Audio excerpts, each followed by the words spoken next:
losing control by the hour. This is the time, this is the place, so we look for the future. Sorry, I'm so sorry. I couldn't resist. Oh, I couldn't resist.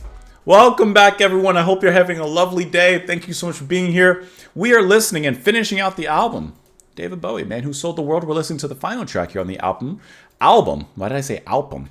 Which is named The Supermen. And so it was only fitting that I sang a little bit of that. I couldn't resist, though. As soon as I saw the song title, I was the only thing.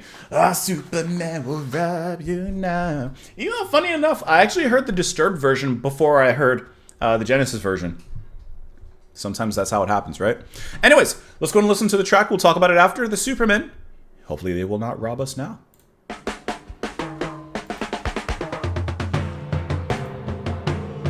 Nice big timpani, huh?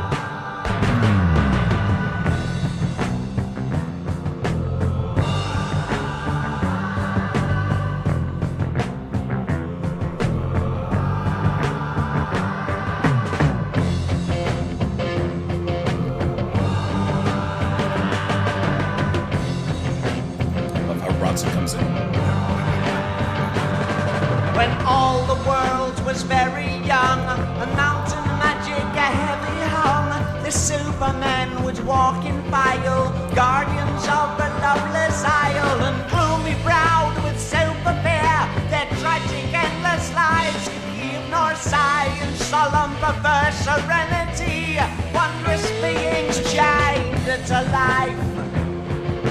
This just feels like, I don't know.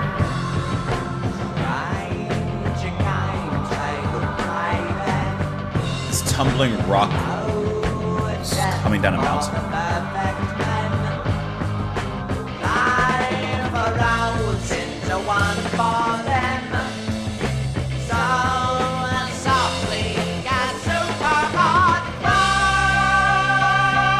It sounds like a heavy Beatles.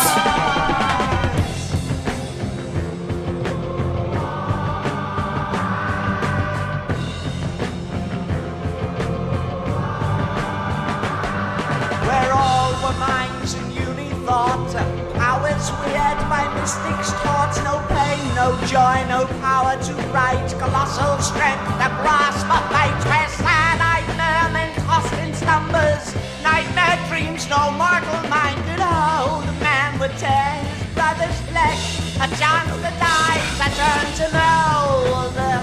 Love when the timpani comes in on the backhand of the verse here. Add some big movement.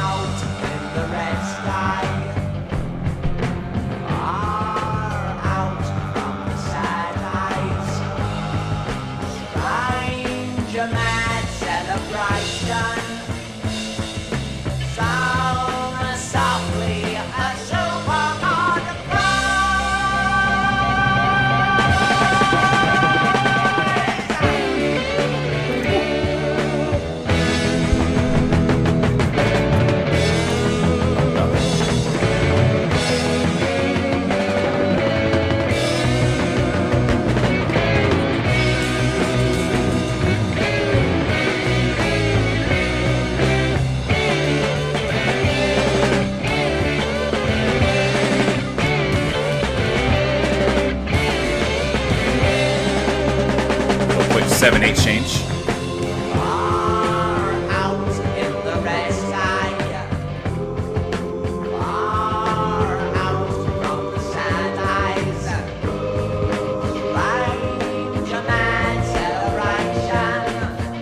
A Western-esque harmony.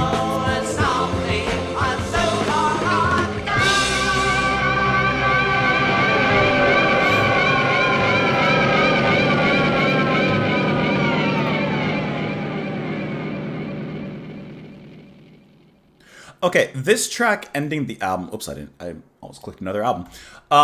This track ending the album, it has to me this almost Western-esque surrounding to it. The way that the timpani is being played, I mean, yes, it's traditionally used in like classical music and symphonies, but it's reminding me more of like a Western. And then the way that the harmonies, especially so strongly sung near the end, reminding me of westerns and that kind of sound. Not exactly Morricone-esque, but like kind of in that way. And then the heaviness, which we've gotten flavors of throughout this album, from Ronson especially, and the drumming, and some of the very, very like English way that Bowie would sing at some points. It reminded me of if the Beatles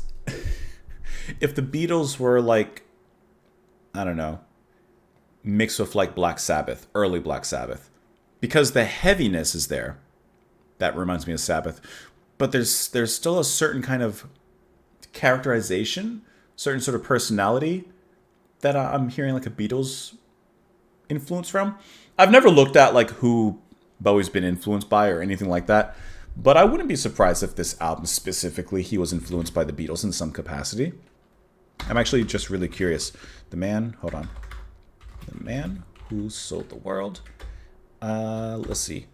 Beatles influence. Let's see if we can find anything really quick. I'm just curious because it just to me sounds like I don't feel like I'm too far off, you know? I'm looking through like just a very quick general look, and I don't necessarily see anything specifically. Well, David Bowie was a man of acute wisdom. Find out his thoughts in which band he deemed more influential. Okay, never mind. I thought that was going to be what I was looking for. No, but anyways, I wouldn't doubt it if he was. Let's go ahead and look at these lyrics really quick. When all the world was very young and mountain magic heavy hung, the Supermen would walk in file, guardians of a loveless isle, and gloomy browed with super fear, their tragic endless lives could heave nor sigh. In solemn perverse serenity, wondrous beings chained to life. Okay, so these Supermen are like walking this island, I'm assuming guarding it.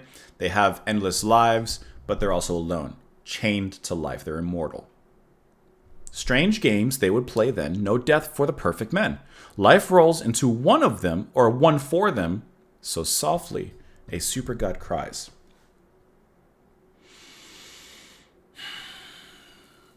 Where all were minds in unit thought, powers weird by mystics taught. No pain, no joy, no power too great, colossal strength to grasp a fate. Where sad-eyed mermen tossed in slumbers, nightmare dreams no mortal mind could hold. A man would tear his brother's flesh, a chance to die to turn the mold. Okay, so they are Supermen, they are perfect, they have everything they need. They're chained to life though, they're immortal. And at this point, they want to die. They say, or he says, a man would tear his brother's flesh for a chance to die, to decay. Far out in the red sky, far out from the sad eyes, strange, mad celebration, so softly a super god cries. Like, that's what I'm getting. Now, what is he relating it to? What does he mean? Like the what's the worst? The curse of immortality? Is that what he's kind of getting at? There was a number of pieces on the album inspired by the works of literary figures such as Friedrich Nietzsche and H.P. Lovecraft. It has been cited as reflecting the influence of German Romanticism, its theme and lyrics referencing the apocalyptic visions of Nietzsche, and its prominent timpani part being likened to Richard Strauss's Also Sprach Zarathustra, which we've listened to, a version of such. Bowie later said, I was still going through the thing when I was pretending that I understood Nietzsche, and I had tried to translate it into my own terms to understand it, so Supermen came out of that. Critics have also seen the influence of Lovecraft's stories of dormant elder gods. Honestly, reading all of that did me very little to help. Bowie himself, the guitar riff was given to him by Jimmy Page when the latter, who was Shel Talmey's session guitarist in the mid-1960s, played on one of Bowie's early releases. He says it was also used in another Bowie song, Dead Man Walking, from the Earthling album. That's cool. I have no idea what this song is about. I can't even begin to fathom or tell you or even guess, but I enjoyed the song. Let me know what you guys thought of it. Did you enjoy this album? Did you have a good time alongside with me? Where are we going next? What album are we listening to next? I have no idea. I genuinely have no idea. I don't have any sort of even leanings towards a specific album or such. And every time in the comments, there's always so many like recommendations and referrals to all the albums, basically, in some capacity. So No idea where we're going, but it's about the journey, not the destination. Sometimes. Hope you guys have a wonderful rest of your day. Thank you so much for watching. I will talk to you all later. I don't know why I pointed at you like that. Bye.